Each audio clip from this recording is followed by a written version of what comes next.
নমস্কার বন্ধুরা, জীবনের স্বাদ চ্যানেলে আপনাদেরকে স্বাগত। আজকে আমি চিকেন কারি বানাবো। আশা করি আপনারা অনেকবারই চিকেন কারি বানিয়েছেন, তবে আজকে আমি যেভাবে বানাবো এভাবে আপনারা একবার ট্রাই করে দেখবেন, অসাধারণ হবে খেতে। এখানে নিয়ে নিয়েছি চিকেন, আলু দেখুন আমি কেটে ভালো করে ধুয়ে নিয়েছি। এখানে আছে আদা রসুনের পেস্ট, আর এখানে আমি দুটো টমেটো পেস্ট করে নিয়েছি, পেঁয়াজ কুচি, ধনেপাতা কুচি আর কাঁচা লঙ্কা চিড়ে নিয়েছি। তো চলুন চিকেন কারি বানানো শুরু করি, আর আপনারাও রান্নাটি প্রথম থেকে শেষ পর্যন্ত দেখতে থাকুন। কড়াইটা গরম হয়ে গেছে, এখন সর্ষের তেল দিয়ে দিলাম।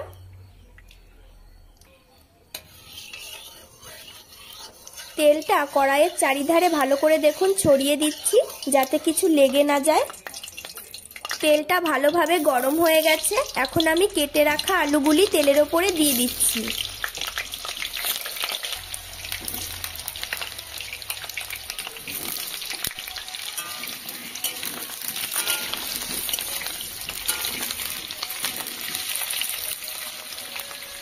এরপর আলুর ওপরে দিয়ে দিচ্ছি হলুদ আর লবণ। লবণ আর হলুদ দিয়ে আলুগুলি আমি হালকা একটু লাল লাল করে ভেজে নেব। দেখুন আলুগুলি হালকা লাল লাল করে ভাজা হয়ে গেছে, এখন তুলে নিচ্ছি। আলুগুলি তুলে নেবার পর ওই তেলেই আমি চিকেনটা হালকা করে একটু ভেজে নেব। আপনারা অনেকেই ভাবতে পারেন ম্যারিনেট করার আগে আমি চিকেনটাকে তেলের ওপরে দিয়ে দিচ্ছি, তবে বন্ধুরা আপনারা স্টেপ বাই স্টেপ রান্নাটা দেখতে থাকুন, তাহলে বুঝতে পারবেন যে চিকেনটা আমি কেন আগে তেলের ওপরে দিলাম। চিকেনটা হালকা একটু ভেজে নিয়ে তারপর রান্না করলে খুবই ভালো লাগে খেতে, খুব সুন্দর একটা ফ্লেভার আসে, আর মনে হয় যেন এর স্বাদটাও আরও বেড়ে যায়। এছাড়াও চিকেনের যে ছিবড়েগুলো থাকে, মানে আমরা যাকে বোনলেস চিকেন বলে থাকি, ওগুলো অনেকেরই খেতে ভালো লাগে না, তবে তেলে এরকম হালকা একটু ভেজে নিলে কিন্তু বোনলেস চিকেনগুলোও খেতে বেশ ভালো লাগে। তো আপনারা এরকম চিকেনটা প্রথমে একটু ভেজে রান্না করবেন, দেখবেন ভালো লাগবে খেতে। কড়াইতে তেল দিয়ে দিয়েছি, তেলটা গরম হয়ে গেছে। তেলের ওপরে আমি ফোড়ন দেব তেজপাতা, 3টে এলাচ, 2 টুকরো দারচিনি। এরপর হালকা একটু নেড়ে চেড়ে আমি জিরে ফোড়ন দেব। জিরেটা একটু ভালো করে ভাজা ভাজা করে নিচ্ছি। এরপর আমি কেটে রাখা পেঁয়াজগুলো দিয়ে দিচ্ছি।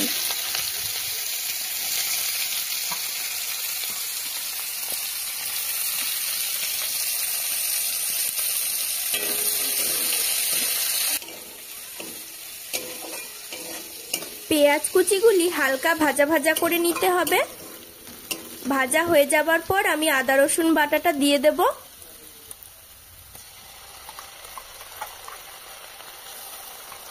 সব উপকরণগুলি এবার ভালোভাবে মিশিয়ে নিচ্ছি।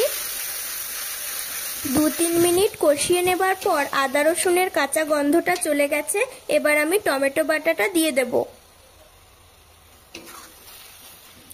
এরপর মশলাগুলি ভালো করে কষিয়ে নিতে হবে। তো চলুন মশলাগুলি ভালো করে কষানো হতে থাকুক, আর আমি এদিকে চিকেনটা ম্যারিনেট করে নিই। প্রথমে আমি ভেজে রাখা চিকেনের ওপরে দিয়ে দিচ্ছি স্বাদমতো লবণ, এরপর হলুদ গুঁড়ো, 2 চামচ জিরে গুঁড়ো দিয়ে দেব, কাশ্মীরি লঙ্কার গুঁড়ো, আপনারা যেরকম ঝাল খাবেন সেই মতো দেবেন। আমি কটা কাঁচা লঙ্কা চিড়ে দিয়ে দিচ্ছি, আর দিয়ে দিচ্ছি লেবুর রস। এরপর দিয়ে দিচ্ছি সর্ষের তেল।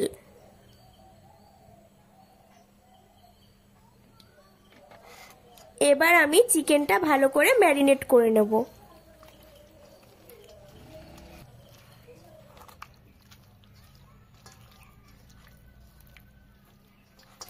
মশলাগুলিও কষানো হয়ে গেছে, মশলার গা থেকে তেল ছেড়ে দিয়েছে, এখন আমি চিকেনটা দিয়ে দিচ্ছি।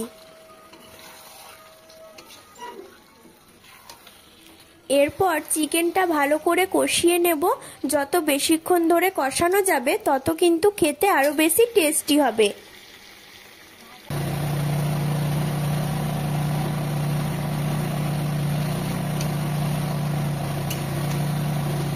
বেশ কিছুক্ষণ চিকেনটা কষিয়ে নেবার পর ভেজে রাখা আলুগুলি দিয়ে দিতে হবে।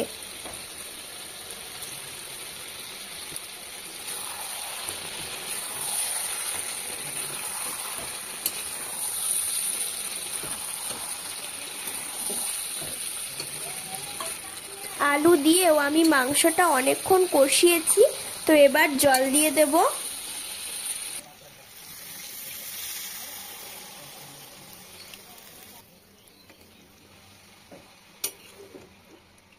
এরপর গ্যাসের ফ্লেমটা বাড়িয়ে দিয়ে ঝোলটা ভালো করে ফুটিয়ে নিচ্ছি।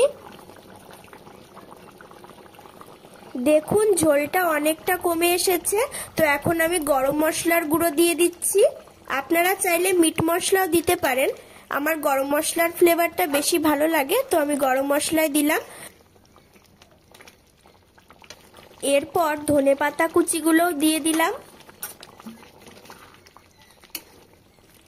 আর বেশিক্ষণ রাখবো না, ধনেপাতা কুচিগুলি তরকারিতে ভালো করে মিশিয়ে নিয়েই আমি নামিয়ে দেব। বন্ধুরা, আমার চিকেন কারি কমপ্লিট। তো আপনারা বাড়িতে অবশ্যই এভাবে ট্রাই করবেন আর আমাকে কমেন্টে জানাবেন কেমন হয়েছিল। আর আমার রান্না যদি আপনাদের ভালো লেগে থাকে তাহলে লাইক, কমেন্ট এবং শেয়ার করে দেবেন।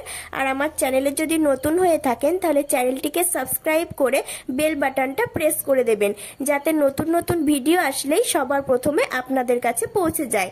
ধন্যবাদ।